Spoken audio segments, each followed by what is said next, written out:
Hi Lee, thanks ever so much for agreeing to speak with me. You are currently exhibiting with us at Cupola Gallery, your exhibition Pathos. Now, if I remember correctly, there was a little bit of discussion about what we were going to call your solo show. Mm-hmm. So how did we arrive at Pathos? Yeah, it's a good question. It's a good place to start, I suppose. Well, because it's my first solo show, I did give it a little bit of thought. I didn't want to overcomplicate things, so I was just going to call it paintings, I think, at the start. Yeah. But after a little bit of thought, I suppose I tried to consider what it is I'm really trying to do or achieve with my painting. And Pathos came to mind because I'd read something, and it was something in a philosophical writing. And it sort of described pathos as the awakening of emotion that already resides in the viewer. And I think that really sort of chimes with me, because I think that's what I'm actually trying to do. It's not just about the figure, it's not just about being human, it's about the connection. It's about creating some kind of dialogue between the viewer and myself, I suppose. Yeah, via the medium of the artwork, which may be a little bit abstract, I don't know, but and I thought it really chimed with me anyway. So that was pathos. When I saw a definition in the dictionary, it talks about sadness and evoking feelings of sadness and chiming with people through those feelings. But for me, it's not just about sadness. So I think it's also about emotion generally. You've come to painting through the joy of doing it, the fact that you need to do it, it's part of you. And your deep investigation is great, because you've pursued it outside of an academic sphere, which is brilliant, because how many people give it that much time, you know, without having done a course and you know, had how many years to play and mess around and mess it up and all the rest of it, and you are concentrating on painting whilst, you know, also being a chemist, and I think that's brilliant. I mean, when did you seriously start painting, or have you been just doing it forever alongside your other work? It must be about 10 years since I've like taken it seriously. Okay. What prompted you? One of the first things, I mean, I've always painted, and then I think I made a conscious decision that I was going to really focus on the figure. I think I probably always did use figurative work, and, you know, not just figurative as in from life, but also, you know, figurative as in relating to actual people. Yeah. Many of them were, but in terms of trying to find a distinct style or a distinct way of painting, it's probably been about what was it called? It was in the Threadneedle Prize anyway. It was I applied rather naively. It got in. And that must have been a massive flyer, boost. and I thought, well, it was a huge boost, and it was kind of like, oh, this is it. This is me. You know, like, I'm done now. You know, all the doors are open. Never showed anything then for quite a few. You know, it was a strange thing. So, but yeah, I think having that boost of feedback, I think, probably spurred me on to go. Lee, there are 3 bodies of work in the show. One is laughing. There's some laughing faces. Some seem happier than others, which is quite interesting. Then there is a couple of images of people making faces. Again, it's like, it's fun, but there's a kind of slightly dark element about it as well. And then there's specifically self-portraits. well, that I recognize as self-portraits, and a series of red ground paintings that you also call the mother paintings. And I find it really interesting because the collection of mother paintings are a really strong collection. There's kind of a whole wall of these mother images with this very strong red ground. Can you tell me a bit about, you know, why you chose that red, for example, you know, for instance? Yeah, that may be a little bit of an unconscious decision, to be honest. Okay.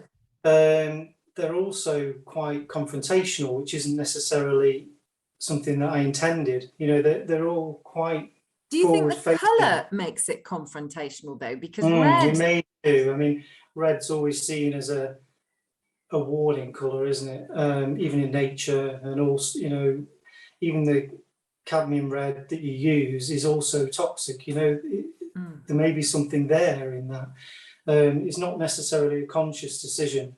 The mother paintings really came about because I have been interested in the idea of the mother figure for quite a while, and wanted to do a series of paintings, you know, that consider that idea of the mother figure, because I think it's something that joins all of us in some way or other, because we all have a mother, you know. So that is something that was always there as something I wanted to explore.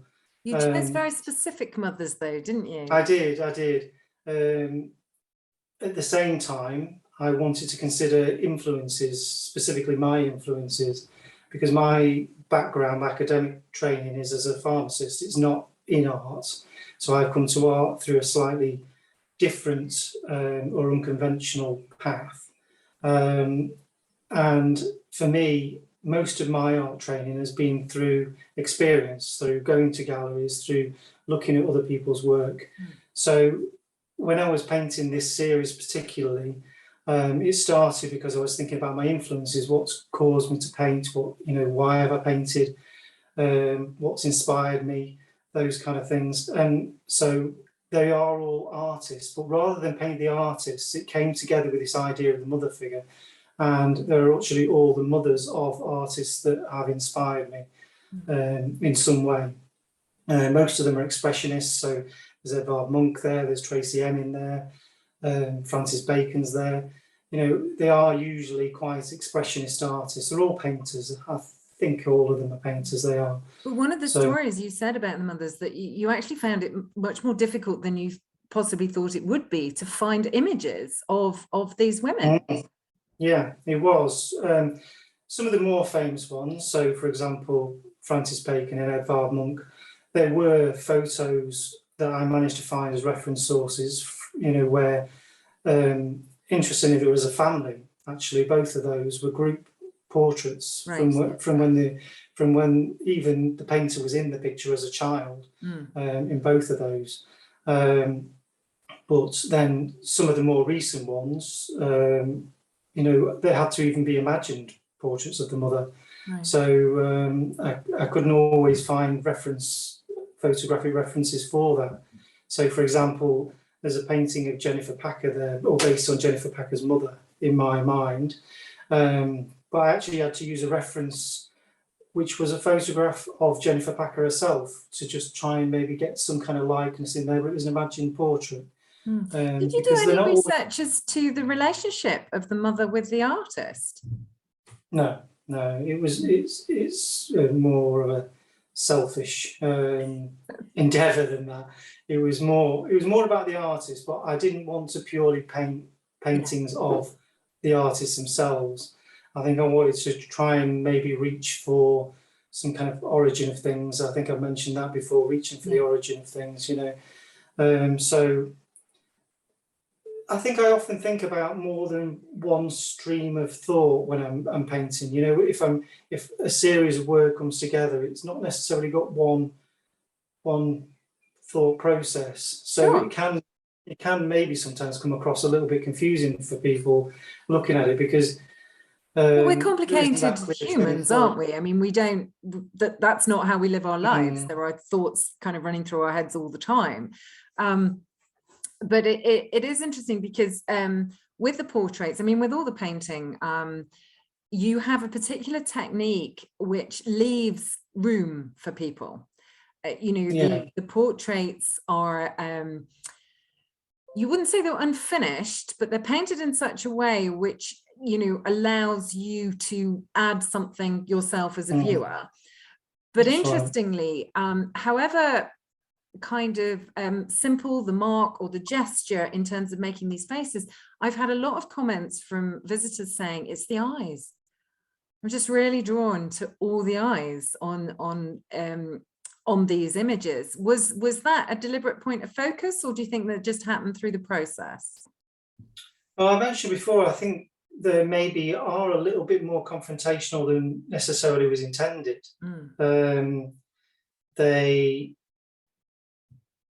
No, I don't know. I mean, I wanted there to be some equality. They're all the same size. Yeah. The proportions are quite similar with the actual face size and shape. But when you talk about actual mark making, I think that is something that is very much a way I paint. I do like to leave things open to the viewer's own cognitive processes so that they can maybe fill some of those gaps and maybe give a little bit of themselves. That's just maybe a personal taste. Sure. Because when I look at another painting, if it's too complete, too perfect, I feel like I can find that a little bit, not dull, but it doesn't draw me in necessarily in quite the same way. So I'm making the assumption that other people respond to paintings in the same way, maybe, I don't know. But certainly that is an intentional thing. That idea. Sure, and it definitely comes across as intentional. So interestingly, the Mother Ground series, you think the Red Ground series, so I've mixed the two, Red Ground and Mother, but well, would you think, or do you feel that series is complete? I do.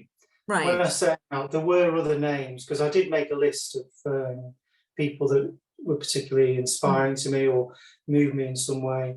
And there were a few other names that I didn't get around to, but having gone through the process, I feel like it is a complete body of work. I feel like I've come to the completion of that. So did you start that at a particular point, or were you doing the self-portraits and the making faces and the laughing kind of interspersed, or do you do one body of work and then another? Yeah, I tend to try and focus on one thing at any one time.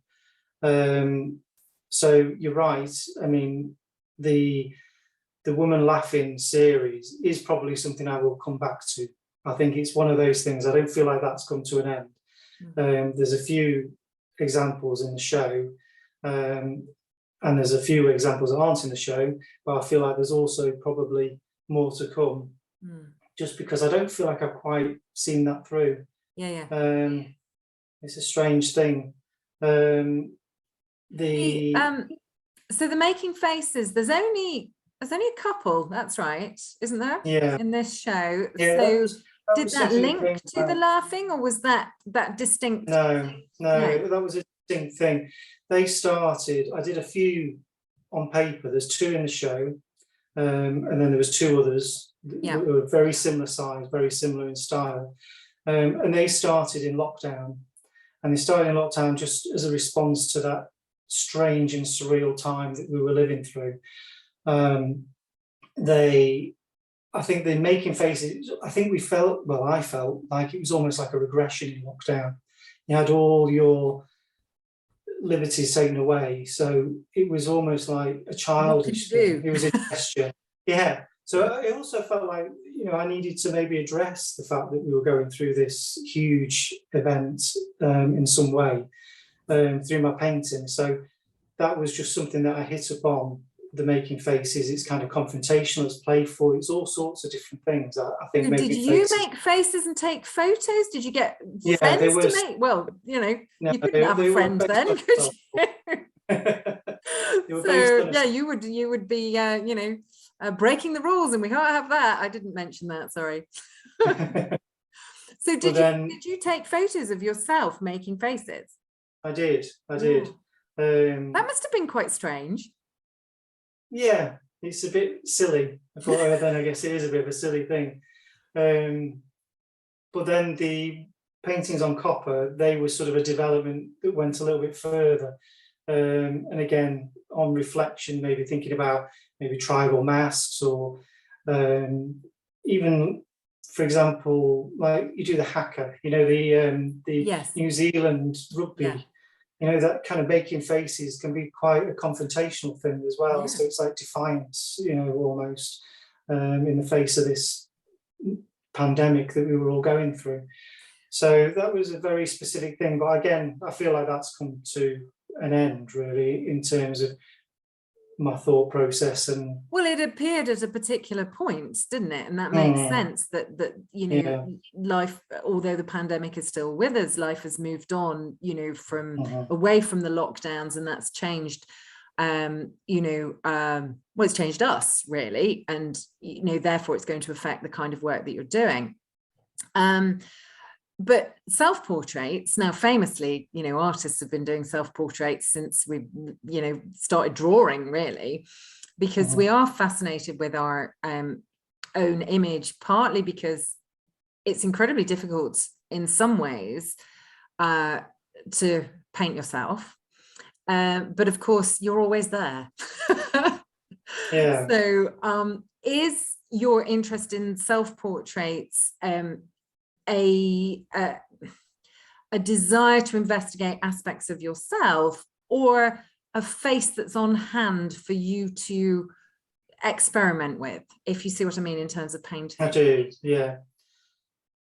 Unconsciously, I think there has to be some kind of self-exploration, I suppose. But that isn't really where I'm coming from. I think you'll notice from the titling of many of my self-portraits, I'll say posed figure, or figure bearing is another title, or man sleeping. You know, so I use myself maybe more as a prop in a lot of ways, hoping that for a viewer there's something not necessarily about me, that they're seeing a figure that maybe they can connect with. Yeah, well, it's a and real again, figure as opposed to an idealized figure. You know, yeah, actually a human.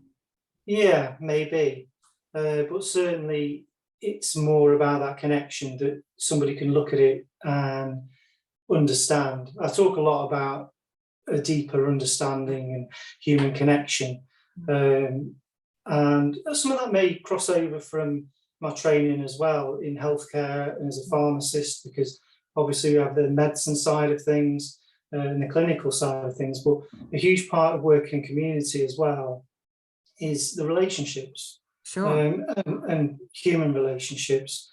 People are very candid with you, they are very open, and I'm clearly quite an empathetic person as well, I think. So when I'm painting, I think some of that crosses over, in that I'm exploring connection, and I'm hoping that there is some kind of connection between the viewer and myself, or some kind of dialogue there, where there is an understanding, some recognition maybe from the viewer, so that it does resonate. I mean, it is interesting because a lot of people have mentioned that they feel that the work is quite Bacon-esque, which I assume you take as a compliment. But is that deliberate, or is that simply because, you know, he happens to be a strong influence in terms of your painting practice? Yeah, I don't think any artist wants to be too similar to another artist. You want to be known for yourself, but Sure. I can't deny there is definitely a clear influence. How did Bacon's work? How did you respond to Bacon's work when you first saw it? I think the most important thing to me about Bacon's work is that visceral connection. Right. Yes. I think he talked quite often and quite openly about he wants people to look at his work and there to be sensation. and it to, immediately resonate with people. And that is really the most significant thing that I would say is a connection between myself and him, or the way he talks about his work. I don't necessarily hope to emulate his painting so much. No. No, well, you can't, because you're making your own work and you're not Bacon, and I think that's very clear. I think the other thing, certainly some of the color and some of the composition, people have kind of responded to, kind of going, oh, that reminds me of Bacon. But for me, it reminds me of Bacon more in the way that the marks are made, actually. That's how it resonates for me, and certainly with some of the color juxtapositions as well. But when I've been talking to people about the work, I am aware that people respond to color in a painting before they respond to form. And certainly with the red ground paintings, I've said to people, if you find them a bit confrontational, give it a bit of time, stay with them and see how you feel. And I've had a number of people go, you know what you said was really true. It's like the longer I stayed with them, the more I felt a connection, which I thought was really powerful. So I think, it's working, which has got to be, how exhibitions are supposed to work, that some people it won't connect with, and some people they'll think about it, and some people will have an instant reaction. And I think you've definitely engaged people with the work, with the bodies of work that you've made. So I thanks for sharing with us. I'm delighted that it's your first solo show, first of many, I hope. And before we kind of say goodbye, do you have ideas of where your painting is likely to go, a new body of work that you might be looking at? Well, the painting that's in your show now, or in the show now, Man Sleeping, I certainly feel like that's something I'm going to explore a little bit further. And I think the idea of being asleep or sleeping is certainly a vulnerability in that sure. Again, transcends not just for me. I think it's certainly everybody can feel, you don't know. It's a strange thing, isn't it, sleeping? Where do we go? As he's in a very famous song. Is the real? Is it real? Is it not real? Is that the real when we're asleep? Yeah. We have access to things asleep that we don't have access to awake. Strange thing. Yeah. So certainly something I'm going to explore more, probably with the male figure as well, with that sort of masculinity and vulnerability overtones as well. So yeah, it's certainly something I'm exploring currently. Okay. Actually. Well, Lee, thanks so much for speaking with us. Your exhibition Pathos is on at Cupola Gallery in Sheffield until the 4th of June, open Monday to Saturday, 10 a.m. to 6 p.m. Thanks for speaking with us, and come along and see it, people. Okay. Thank you very much. Thanks, Karen. Thank you.